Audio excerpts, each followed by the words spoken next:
wabarakatuh. Perkenalkan, nama saya Elvini Diasari dengan NPM 24481001P, mahasiswa dari Program Studi Manajemen Universitas Teknokrat Indonesia. Baiklah, di video kali ini saya akan membahas tentang definisi dan pentingnya komunikasi bisnis. Yang pertama, apa sih komunikasi bisnis itu? Nah, secara sederhana, komunikasi bisnis adalah pertukaran gagasan, pesan, dan informasi yang memiliki tujuan tertentu yang dilakukan oleh personal dan impersonal dalam dunia kerja atau organisasi. Nah, kenapa ini penting? Ternyata di dunia manajemen, komunikasi adalah darah dari sebuah organisasi. Tanpa komunikasi yang baik, seorang manajer tidak bisa memberikan instruksi dan tim tidak bisa berkolaborasi. Nah, ada 3 fungsi utamanya, yaitu bisa memberikan informasi yang dibutuhkan, melakukan persuasi untuk meyakinkan pihak lain agar mau bekerja sama, serta membangun kolaborasi atau hubungan kerja yang solid. Agar komunikasi berjalan efektif, kita harus paham alurnya. Proses ini dimulai dari pengirim atau sender yang melakukan encoding atau merangkai pesan.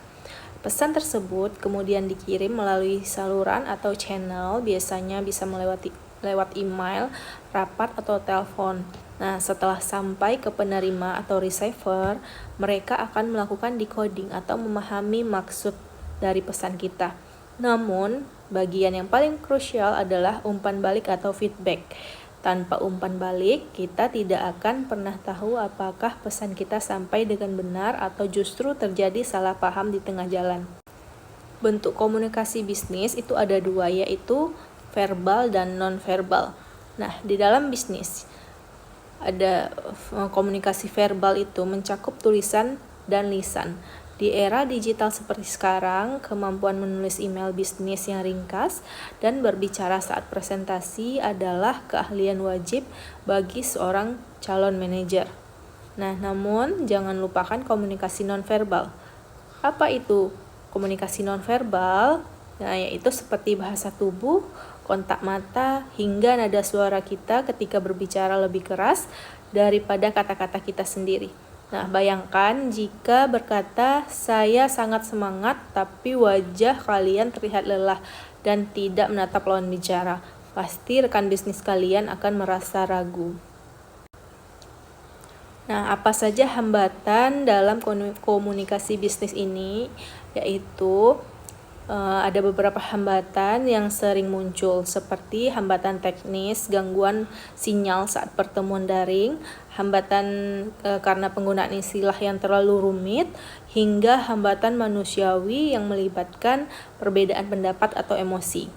Nah, cara yang terbaik untuk mengatasinya adalah dengan menjadi pendengar yang aktif dan selalu melakukan klarifikasi jika ada hal yang kurang jelas. Nah, menguasai dasar-dasar komunikasi bisnis bukan hanya soal pintar bicara, tapi soal bagaimana kita menyampaikan nilai dan membangun kepercayaan di dunia profesional. Nah, demikian penjelasan singkat saya mengenai dasar-dasar komunikasi bisnis. Penting untuk kita menggarisbawahi bahwa menguasai dasar-dasar komunikasi bisnis bukan sekedar memahami teori, tetapi melainkan mengasah kemampuan strategis untuk bertahan di dunia profesional yang kompetitif.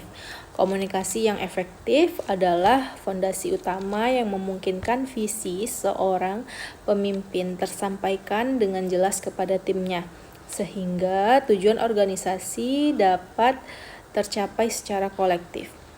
Kita juga telah mempelajari bahwa komunikasi bukan hanya soal kata-kata yang kita ucapkan, tetapi juga tentang bagaimana kita memilih saluran yang tepat, membaca situasi melalui bahasa tubuh, serta kemampuan kita memilih saluran yang tepat, serta kemampuan kita untuk menekan ego, guna untuk mengatasi berbagai hambatan komunikasi yang muncul. Di era digital yang menuntut kecepatan informasi ini, kejujuran dan kejelasan pesan menjadi aset yang sangat berharga bagi seorang manajer dalam membangun reputasi dan kredibilitas dengan memahami elemen-elemen yang kita bahas, mulai dari proses pengiriman pesan hingga pentingnya umpan balik.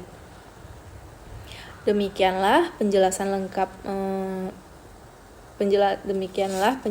singkat dari saya mengenai dasar-dasar komunikasi bisnis. Jika ada kekurangan saya mohon maaf. Wassalamualaikum warahmatullahi wabarakatuh.